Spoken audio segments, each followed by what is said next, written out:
So I have a question for you today. I'd like you to let me know in comments. Do you dare to dream? Do you dare to dream?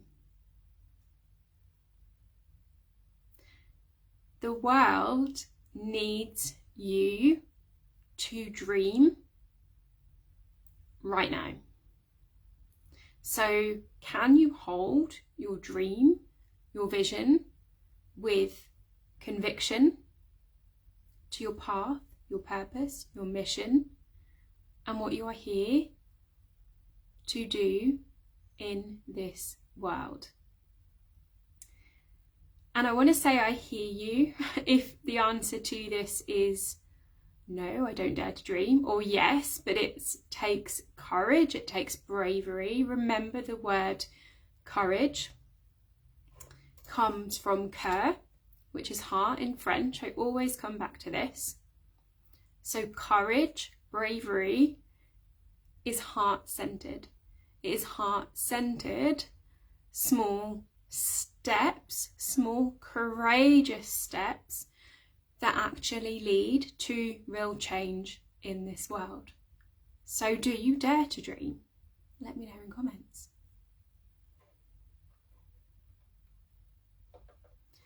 So, why does the world need you to dream? Why does the world need you to dare to dream?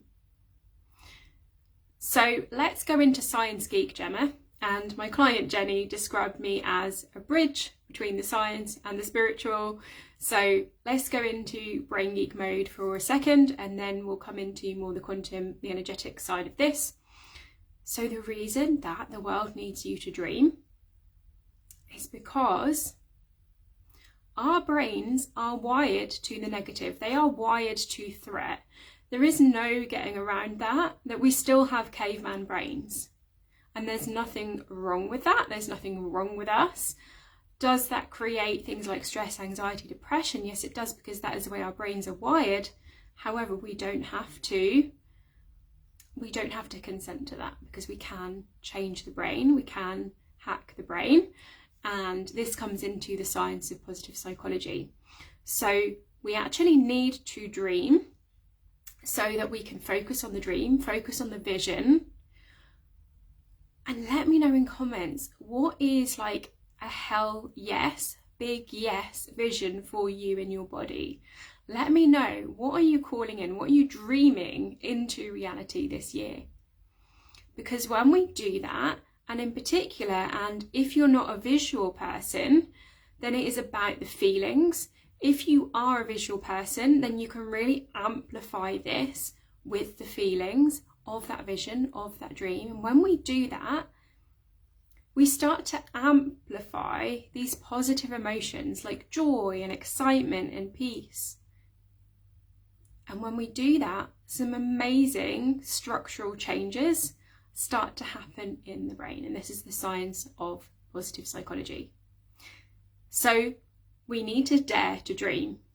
If you really truly want to change this world, if you're like me and you know you are a leader of the new paradigm, you're here to make a difference in the world with your work, you're here to impact millions of lives, then you need to have this heart-centered courage. Remember, cœur, heart, heart-centered courage, and have this daring to dream. Because when you do that, if you remember that the human brain is still a caveman brain and it is wired to threat, by focusing on the dream, by focusing on these positive emotions like joy and flow and peace and calm that you feel in that dream, this will start to shift and change your brain. And I did research on this in 2018, which I talk about in my TEDx, Be Like a Tree, The Power of the Present. If you haven't seen it, I talk all about my research that I did on this, and super geeky moment. I ran it through a statistical program. Not sure I could do that nowadays, but I was not far off completing my psychology degree. Ran it through a statistical program, and the results of my experiment were statistically significant. So, it would have stood up in a medical journal, would have been in there, but I didn't take it down that route, didn't go into that matrix. That's another conversation. But I did my own research because I wanted to see would this stuff work. And yes, it did work. There are 180 people in my experiment. And by bringing these high vibrational emotions into their lives, it made a massive difference. And this is also, we go more deeply into this in your business. I call this the how of a happy business. We go deeper into this in the Quantum Alignment program. We're not only going to go into this deeply on a personal level, but we're going to go deeply into this in your business as well, the how of a happy business. And I'm a big feeler, right? I'm a big feeler. I love these feelings. But if you're more of a left brain, I don't imagine we have many of those here on like watching this, but if you're more of a left brain and you like data, statistics, you like to see the evidence, something that one of my favourite researchers, Sean Acor, has found, take a sip of my tea, is that bringing these emotions, bringing these feelings into a business can increase its sales by 26%. 26%! That is massive, that is huge. So we have to dare to dream because it makes such a big difference to every aspect of our lives and businesses, okay? And I know if you're here, you are brave, you are courageous, and you are here to show others the way, how to walk the path of the sensitive leader, how to lead your life and your business in a nourishing way. And this is the way to do it, is through that dream. It's through daring to dream, through having conviction to that dream, despite what is going on around you, despite what is going on in the world right now, despite the politics, the energy, the media, like it's holding true to that conviction and dream. That is what the world needs right now. That is what you're being called to do, is to have conviction on your mission. And something that I see happen so commonly is either having too much conviction, but it's not really conviction, it's not really the word, it's more like, you know, I must push, I must keep going and push on through, and then I go into burnout. So that's like having too much kind of toxic masculine energy. Or we see this kind of, and I see this labeled as ADHD, which it kind of partly is, but it's actually an overplayed shadow as well, of like, I pivot, I move quickly, and then I just burn the business down to the ground and start all over again, okay? So I see this like sabotage almost playing out with this conviction piece, and let me know if you resonate. I've certainly been there in the like over conviction space. So when I was in my corporate job, I was in extreme burnout because I was pushing so hard, and I was like, I must show up, I must please the people, I must do the thing, I must get the bonus, okay? But what I see happen a lot, as well as the other side of that, which is like, it's not working, so I'm going to stop. I'm going to launch a product or a program and I'm going to give it 2 weeks, and then, oh my gosh, no one's buying, so I'm just going to stop it. Or, you know, cutting things off, cutting people off, cutting opportunities off, and being like, no, I'm ADHD, so I move really quickly, I don't have the attention span, or I need to pivot really quickly. What I want to say to you is, with this dream, we need to have both, and we need to have both in balance. So it's like showing up with conviction. We have the dream, we have the purpose, we have the vision. Like, that is the bigger picture. If we zoom out, we can see like where we're heading, we can see the path that we're on. And yes, that path might shift and change, that landscape might change, the support that we need might change, but the ultimate like soul's purpose, the mission, the vision, the dream, like we know the general direction to which we are headed, okay? And it is this combination of conviction to that and showing up anyway. Like, I know that if I didn't have this business, I would still be talking about this stuff because it is something that I am incredibly passionate about. And since I started my psychology degree, actually, I lie, since I did psychology at A level, and then I did it at a degree level part-time for 7 years, like that took commitment. I was working full-time, I was doing my degree part-time. Like, this obsession with personal development started for me, this obsession to understand myself and others and learn about my brain. So I know that that is my purpose, that is my mission, to teach, to coach, because I know that I would be doing this regardless of whether I had a business or not. I know I'd be showing up, I know I'd still be talking about this topic, okay? So that's how you know, like, is the dream in alignment? So let me know in comments, what are you calling in? What is your path? What is your mission? What is your alignment? And what conviction and what do you need to accept in yourself? And this is another thing, right? To accept yourself wholly and fully as you are, and your shadows and your dark side and your light side and all of it. This also leads to that dream coming to fruition. And in the moments of like the quantum crumble in my life, when I've completely accepted like all of those parts of myself, the darkness, the light, like what was coming through for me, working on my triggers, has led to massive quantum leaps. That is how I met my partner. That is how I moved to the seaside. Through that process of navigating that conviction and allowing all parts of myself. So going off on a tangent there slightly, but on a neuroscientific level, we need to dream, and the world needs us to dream, and those around us need us to dream.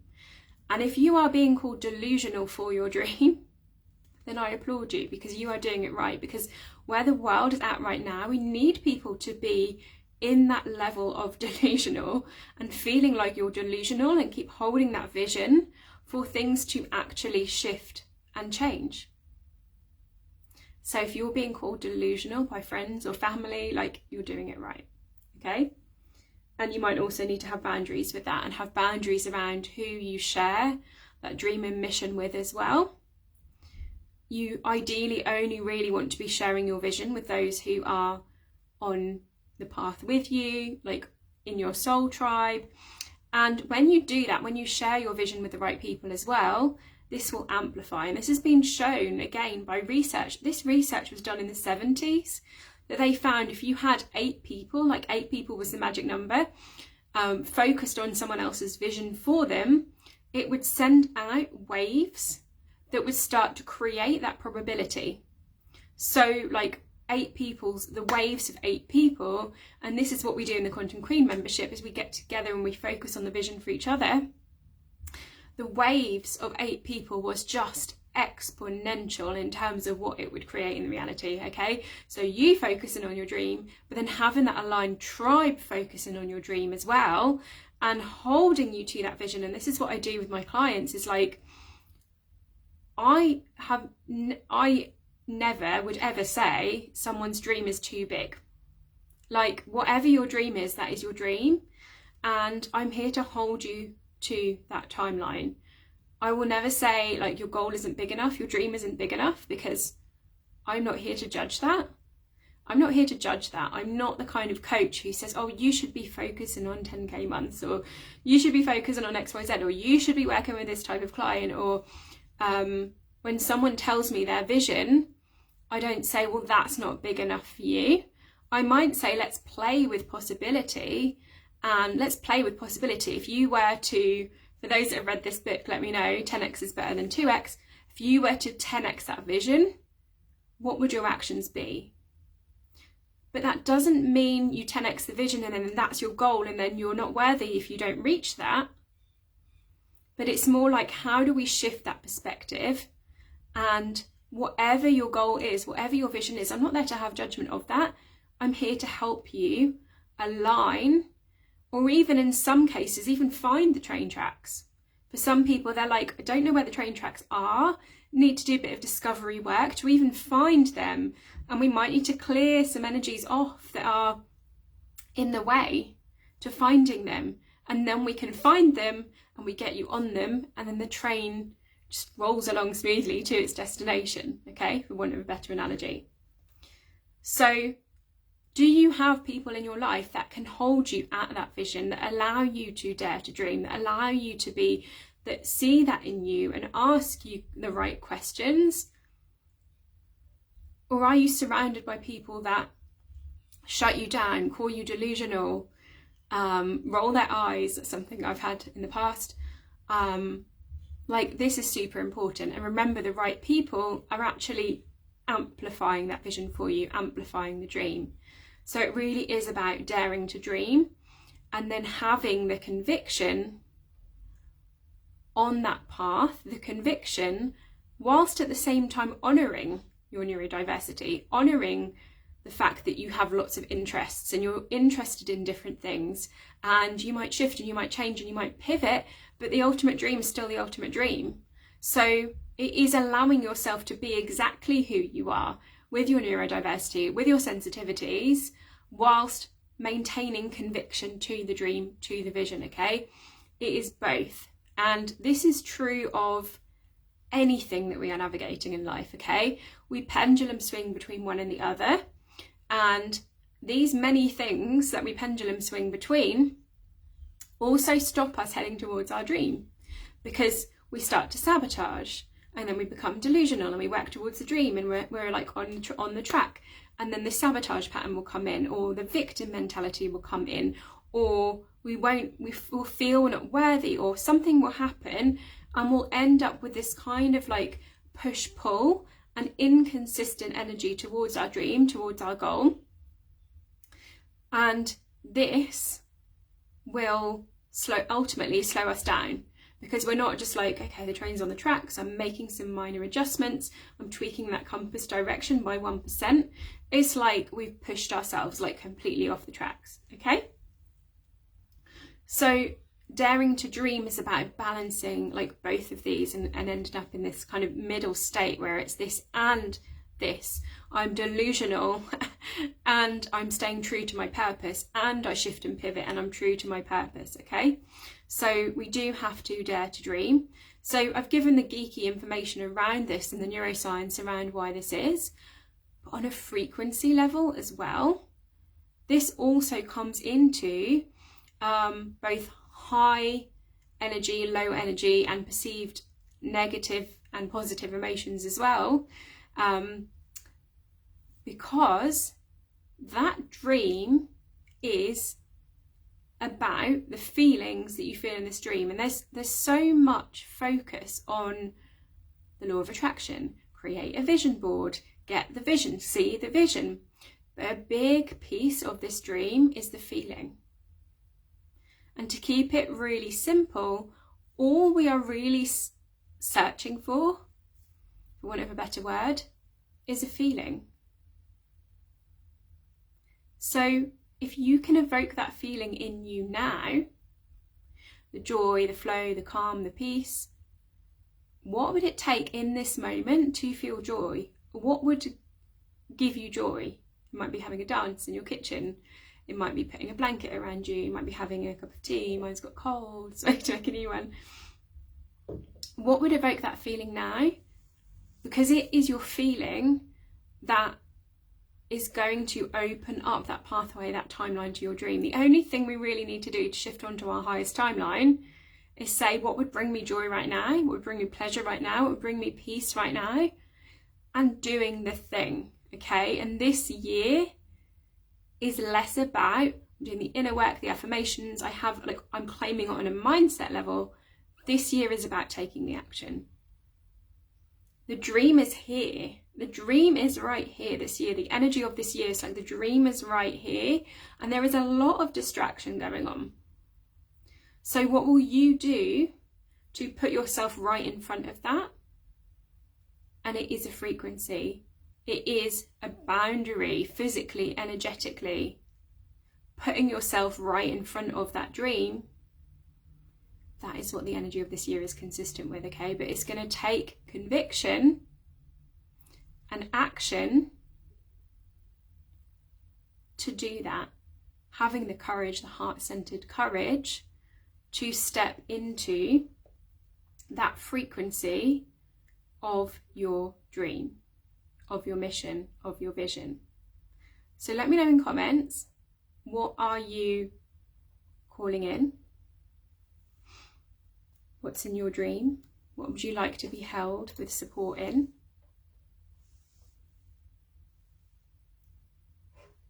What would that look like for you?